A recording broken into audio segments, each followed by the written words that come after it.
Hello ఎక్కువ buddies. చాలా మంది ప్లాటీ ఫిషెస్‌ని చాలా ఇష్టంగా పెంచుదామని తీసుకొచ్చుకుంటారు. కానీ వాళ్ళకి తెలియకుండానే వాళ్ళు కొన్ని మిస్టేక్స్ చేయడం వల్ల అవి చనిపోతూ ఉంటాయి. ఆ మిస్టేక్స్ ఏంటి? అండ్ అలాగే ఆ మిస్టేక్స్‌ని ఎలా రెక్టిఫై చేసుకోవాలి అనేదైతే ఈ వీడియోలో కంప్లీట్‌గా చెప్పబోతున్నాను. కాబట్టి వీడియోని మొత్తం కూడా చూడండి. మీకు ఖచ్చితంగా యూజ్ అవుతుంది ఈ వీడియో. కొంతమంది చేసే మొదటి మిస్టేక్ ఏంటంటే ఈ ప్లాటీ ఫిషెస్‌ని చిన్న చిన్న ట్యాంక్స్‌లో పెంచుతూ ఉంటారు. అలా చేయడం వల్ల మీ ప్లాటీ ఫిషెస్ అనేవి స్ట్రెస్ అయిపోతూ ఉంటాయి. ఒకవేళ మీ ప్లాటీ ఫిషెస్‌ని ఇప్పుడు చిన్న ట్యాంక్‌లో ఉన్నట్టయితే వాటిల్ని వెంటనే ఒక పెద్ద ట్యాంక్ అయితే అప్‌గ్రేడ్ చేసుకోండి. సెకండ్ వన్ వచ్చేసరికి ఓవర్ ఫీడ్ చేయడం. చాలామంది ఏం అజంప్షన్ తీసుకుంటారు అంటే ఎక్కువ ఫుడ్ ఏస్తే ఫిషెస్ తొందరగా గ్రో అవుతాయి, హెల్తీగా గ్రో అవుతాయి అనే అజంప్షన్ తీసుకుంటారు. But it's completely wrong. ఎప్పుడైనా గానీ మీరు ఫిషెస్‌కి రోజుకి 2 సార్లే ఫీడ్ చేయాల్సి ఉంటుంది. అది కూడా ఎంత తినగలవో అంతే ఫీడ్ చేయాల్సి ఉంటుంది.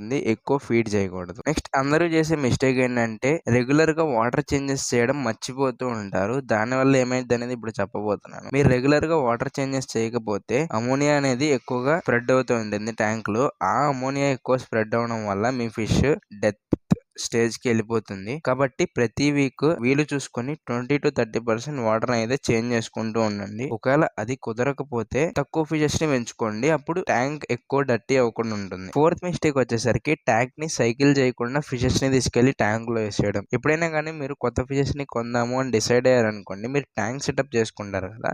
ఆ ట్యాంక్‌ని ఒక 1 వీక్ ముందు సెటప్ చేసుకొని దాన్ని అలానే ఉంచేసేస్తే అది కొంచెం సైకిల్ అయిద్ది. అప్పుడు మీరు కొత్త ఫిషెస్‌ని యాడ్ చేసుకోవచ్చు. ఒకవేళ మీరు ఇలా చేయకపోతే ట్యాంక్‌లో టాక్సిక్ అమోనియా అనేది ఎక్కువగా ఉంటుంది. కాబట్టి ట్యాంక్‌ని ఎప్పుడు కూడా సైకిల్ చేసుకోవడానికి ట్రై చేయండి. ఫిఫ్త్ మిస్టేక్ వచ్చేసరికి చాలా ఫిషెస్‌ని తీసుకెళ్లి ఒకే ట్యాంక్‌లో పెట్టేయడం. దానివల్ల ఈ ప్లాటీ ఫిషెస్ అనేవి స్ట్రెస్ అయిపోతూ ఉంటాయి. అండ్ అలాగే ఇవి ర్యాపిడ్‌గా రీప్రొడ్యూస్ అవుతాయి కాబట్టి ట్యాంక్‌లో కూడా ఫిషెస్ ఇంకా ఎక్కువ పెరిగిపోతూ ఉంటాయి. కాబట్టి ప్రాపర్ స్టాకింగ్ లిమిట్స్‌ని మెయింటైన్ చేస్తూ మీరు ఫిషెస్‌ని పెంచుకోండి.